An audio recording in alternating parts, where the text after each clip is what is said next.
അടിസ്ഥാന സൗകര്യങ്ങൾ മെച്ചപ്പെടുത്തിയും ബസ്സുകളുടെ എണ്ണം വർദ്ധിപ്പിച്ചും KSRTC വരുമാനത്തിലും യാത്രക്കാരുടെ എണ്ണത്തിലും മികച്ച വളർച്ച നേടുന്നു. 2023 ശരാശരി പ്രതിദിന യാത്രക്കാർ 19.35 ലക്ഷമായിരുന്നത് നടപ്പുവർഷം ജനുവരി 31 14.63% വർധനയോടെ 22.18 ലക്ഷമായി.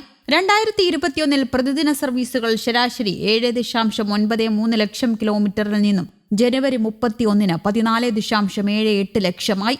5 വർഷത്തിനിടെ ആധുനിക ആഡംബര സ്ലീപ്പർ അടക്കം 808 ബസ്സുകൾ വാങ്ങാൻ കരാർ നൽകിയതിൽ 687 എണ്ണം നിരത്തിലിറങ്ങി. KSRTCയിലും സ്വിഫ്റ്റിലുമായിട്ടാണ് സർവീസ്. നഷ്ടത്തിലായിരുന്ന റൂട്ടുകളും ട്രിപ്പുകളും പുനഃക്രമീകരിച്ചു. കൂടുതൽ വരുമാനം ലഭ്യമാകാൻ ഡെഡ് ട്രിപ്പുകൾ ഒഴിവാക്കിയും യൂണിറ്റ് മാറ്റി സർവീസ് നടത്തിയുമാണ് നേട്ടമുണ്ടാക്കിയത്. റെക്കോർഡ് വരുമാനം. നടപ്പുവർഷം ജനുവരി 5 പ്രതിദിന കളക്ഷൻ 12.8 കോടി രൂപ.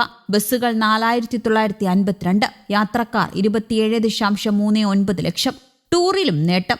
ബഡ്ജറ്റ് ടൂറിസം സർവീസുകളും ഹിറ്റായി. 2024 ബഡ്ജറ്റ് ടൂറിസം സെല്ലിന്റെ വാർഷിക വരുമാനം 23 കോടി രൂപയായി. 2025 42 കോടിയായി. 19 കോടിയുടെ വർധന. 2026 ജനുവരിയിലെ വരുമാനം മാത്രം 6.5 കോടി. ഈ വർഷം ജനുവരി വരെ ആകെ വരുമാനം 106 കോടി. തീർത്ഥാടന ടൂറിസം. മൂന്നാറിലെയും തിരുവനന്തപുരത്തെയും ഡബിൾ ഡക്കർ വിദ്യാർത്ഥികൾക്കായുള്ള ട്രാവൽ ടു ടെക്നോളജി സർവീസുകൾ അടക്കമാണിത്. KSRTCയിൽ പെൻഷൻ മുടങ്ങാതിരിക്കാനുള്ള പ്രതിമാസ സഹായമായി 73.50 കോടി രൂപ അനുവദിച്ചതായി ധനമന്ത്രി പറയുകയും ചെയ്തു. നടപ്പ് സാമ്പത്തിക വർഷം ഇതുവരെ പെൻഷൻ സഹായമായി 879 കോടിയാണ് സർക്കാർ നൽകിയത്. പ്രത്യേക സഹായമായി 520 കോടിയും നൽകി. ആകെ 1399 കോടിയായി. ബഡ്ജറ്റിൽ 900 കോടിയാണ് പ്രതീക്ഷിച്ചത്. കഴിഞ്ഞ 5 വർഷങ്ങൾക്കിടയിൽ 8619 കോടിയോളം രൂപയാണ് KSRTCക്ക് സർക്കാർ സഹായമായി നൽകിയത് എന്നും മന്ത്രി പറഞ്ഞു. അതിനിടെ KSRTC ഡ്രൈവിംഗ് സ്കൂളുകൾ ആരംഭിച്ച് അധിക നാളാവുമ്പോഴേക്കും മികച്ച പ്രതികരണമാണെന്നും ഇതിനോടകം തന്നെ 2.48 കോടി രൂപ നേടിയെന്നും ഗതാഗത വകുപ്പ് മന്ത്രി KB ഗണേഷ് കുമാർ പറഞ്ഞു.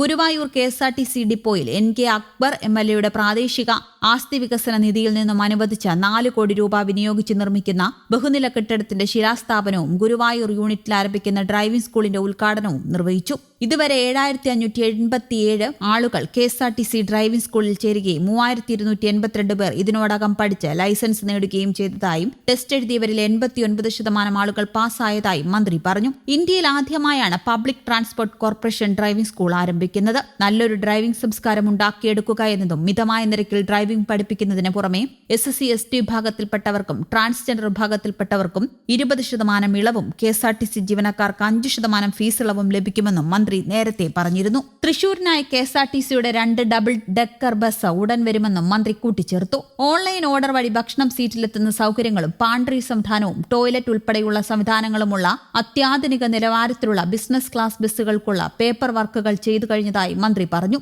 വിവിധ KSRTC സ്റ്റാൻഡുകളിൽ പെട്രോൾ പമ്പുകൾ പ്രവർത്തനം ആരംഭിക്കുകയും സമ്പൂർണ്ണ ഡിജിറ്റലൈസേഷൻ നടത്തുകയും ചെയ്തതായി മന്ത്രി കൂട്ടിച്ചേർത്തു. പുതിയതായി വന്ന വണ്ടികളെല്ലാം പ്രായമായവർക്ക് കൂടി അനായാസേന കയറാവുന്ന വിധത്തിൽ താഴ്ത്തിവെച്ച പടികളാണ് വെച്ചിരിക്കുന്നത്. KSRTCയെ നഷ്ടത്തിൽ നിന്ന് കരകയറ്റിയത് ടിക്കറ്റ് നിരക്ക് വർദ്ധിപ്പിച്ചല്ലെന്നും പകരം കാര്യക്ഷമത വർദ്ധിപ്പിച്ചാണെന്നും അത് സാധ്യമായതേയെന്നും KSRTC ജീവനക്കാരുടെ സഹകരണം കൊണ്ടാണിതെന്നും മന്ത്രി പറഞ്ഞു. കൂടാതെ ഗോവയിലേക്ക് ടൂർ പാക്കേജുമായും KSRTC എത്തി. വിനോദസഞ്ചാര വികസന സാധ്യതകൾ കണക്കിലെടുത്ത് നടപ്പാക്കുന്ന KSRTCയുടെ ബജറ്റ് ടൂറിസം പദ്ധതിയുടെ ഭാഗമായാണ് ടൂർ പാക്കേജ്. പാക്കേജുകൾ ഉടൻ പ്രഖ്യാപിക്കുമെന്നും KSRTC ഉദ്യോഗസ്ഥർ പറഞ്ഞിരുന്നു. തമിഴ്നാട്ടിലെ രാമേശ്വരം, മധുര തുടങ്ങിയ സ്ഥലങ്ങളിലേക്ക് ആരംഭിച്ച പാക്കേജുകളുടെ മാതൃകയിലായിരിക്കും ഗോവ യാത്രയും. കേരളത്തിനുള്ളിലെ പ്രധാന വിനോദസഞ്ചാര കേന്ദ്രങ്ങളെല്ലാം ഇതിനോടകം പാക്കേജുകളിൽ ഉൾപ്പെടുത്തി കഴിഞ്ഞു. മലയാളികൾക്ക്, പ്രത്യേകിച്ച് യുവാക്കൾക്ക് പ്രിയപ്പെട്ട ഇടമാണ് ഗോവ. അതിനാൽ തന്നെ ഈ പാക്കേജിന് വലിയ സ്വീകാര്യത ലഭിക്കുമെന്നാണ് പ്രതീക്ഷ. എന്നാൽ യാത്രയുടെ നിരക്ക് സംബന്ധിച്ച് ഇതുവരെ അന്തിമ തീരുമാനം എടുത്തിട്ടില്ല. ദൂരസ്ഥലങ്ങളിലേക്കുള്ള യാത്രകൾക്കായി സൂപ്പർ ഡീലക്സ് ബസ്സുകളായിരിക്കും ഉപയോഗിക്കുകയെന്നും KSRTC സ്റ്റേറ്റ് കോർഡിനേറ്റർ പറഞ്ഞു. തമിഴ്നാട് പാക്കേജുകളിലേതുപോലെ ഗോവയിലും കേരള ടൂറിസം ഡെവലപ്മെന്റ് സൊസൈറ്റിയുമായി സഹകരിച്ചായിരിക്കും സേവനങ്ങൾ നടത്തുക. News desk Kerala Kaumudi.